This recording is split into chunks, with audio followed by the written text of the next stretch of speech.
को एक अच्छी कमेटी बनाएं, रेगुलेटरी अथॉरिटी को स्ट्रेंथन करना है, उसको स्ट्रेंथन कीजिए।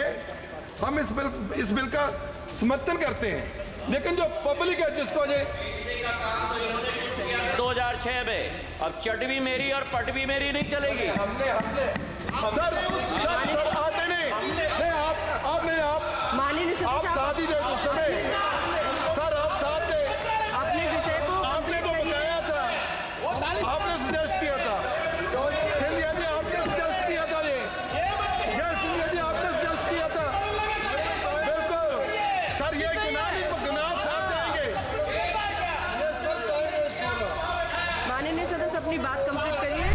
माननीय सदस्य श्री गुरजीत सिंह आजला जी। थैंक यू स्पीकर में, चेयरमैन में, आपने इस बिल पे बोलने का मौका दिया। मैं इसकी हमायत करता हूँ। श्री शफी फरामबिल जी ने जो बहुत अच्छा प्राइवेट बिल लेके आए हैं, क्योंकि ये जो समस्या है एयरलाइन की, ये पूरे देश में ही है।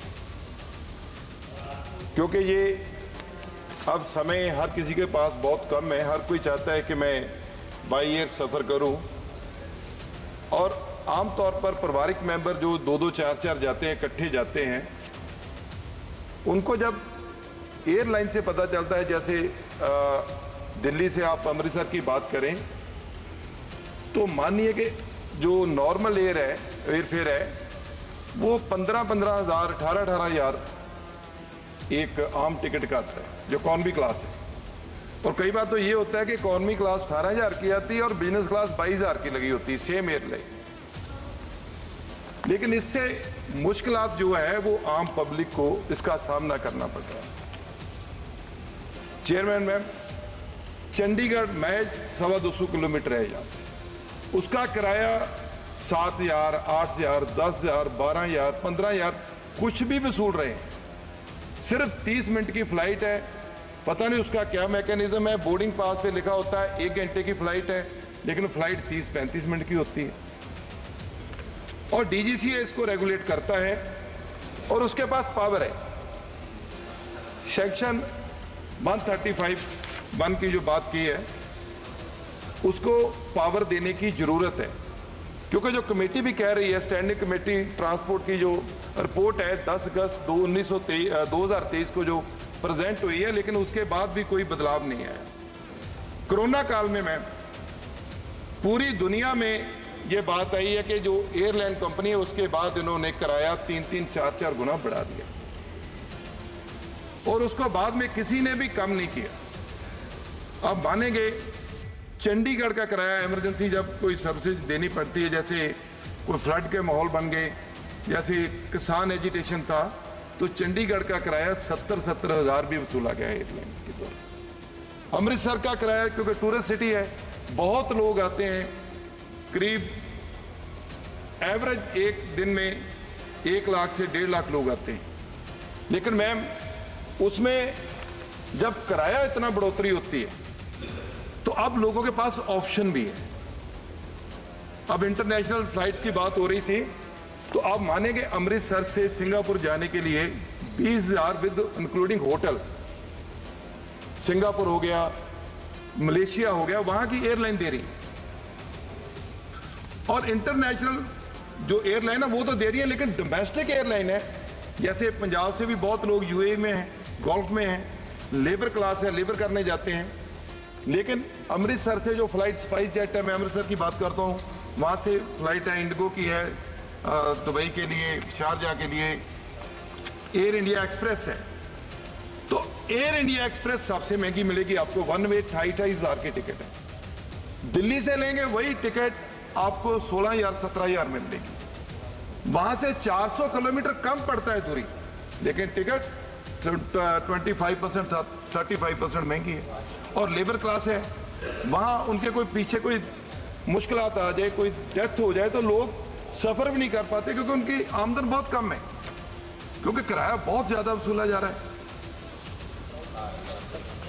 उसके बाद जो डीजीसीए में आप रिस्पॉन्सिबिलिटी है वो तय तो कर रखी है।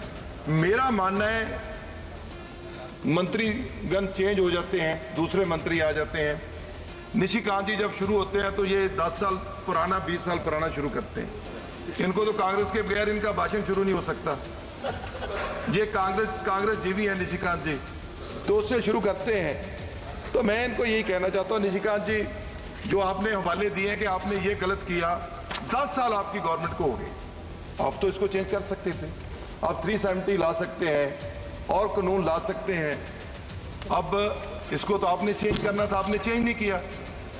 आपने BSNL की बात की, MTMNL की नहीं, आप सब कुछ कर सकते हैं।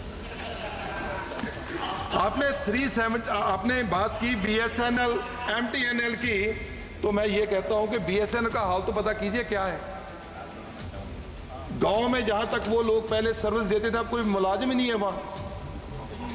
जितने पब्लिक सेक्टर यूनिट हैं, आप तो एक एयरलाइन की बात, कोई भी नहीं कर रहा, बहुत कम लोग होंगे सर। जितने भी पब्लिक सेक्टर यूनिट है, मैं मानता हूं कि उस समय 1994 में एक्ट आया होगा प्राइवेट एयरलाइन को लाने के लिए, लेकिन साहब मैं कह रहा हूं उसके बाद पब्लिक सेक्टर यूनिट पूरे देश के बेचकर सारे देश को प्राइवेट कर दिया। अब जितने एयरपोर्ट की बात कर रहे हैं, अडानी जी के कितने एयरपोर्ट हैं जी, रेलवे किनके पास है, सारे देश को पता है। लेकिन जो ये बिल है, बात तो उसकी हो रही है कि लेकिन नहीं क्या गलत कहा है सर? ऑपरेटर के नाम से तो सबको लुटाया जा रहा है जनाब। निशिकांत जी, ऑपरेटर के नाम से तो सबको लुटाया जा रहा है।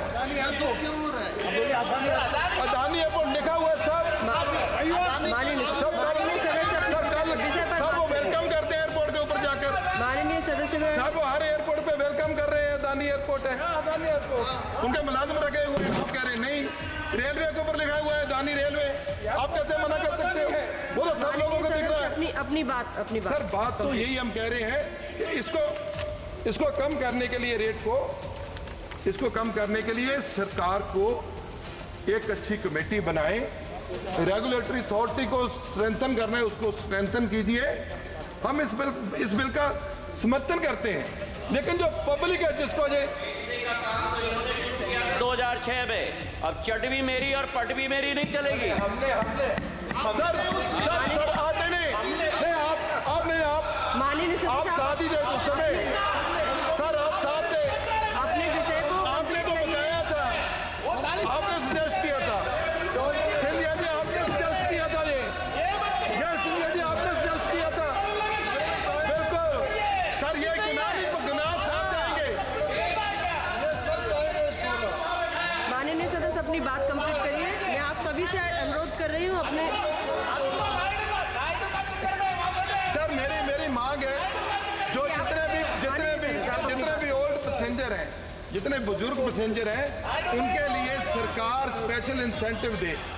लेकिन अब जब सीट में जब बुकिंग हो जाती है मैडम, सिर्फ जो मिडिल सीट है चेयरमैन मैम, सिर्फ वही नॉर्मल बुकिंग पे मिलती है। सभी सीटों के ऊपर 200 से लेकर 2000 रुपया फिर एयरलाइन वहां लेती है मौके के ऊपर। एक फैमिली जाती 10 आदमी, 10,000 रुपया 20,000 रुपया उनसे फिर ले लिया।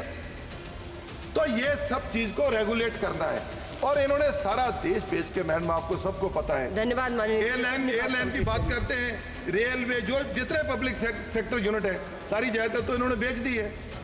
कम से कम इसको रेगुलेट कर दीजिए। मैं मंत्री महोदय जी को बेनती है कि हमारे जो साथी शफी पार्मेबिल जी बिल लेके आए, हम उसका समर्थन करते हैं और इसके ऊपर सख्ताई से पेश है। धन्यवाद। धन्यवाद।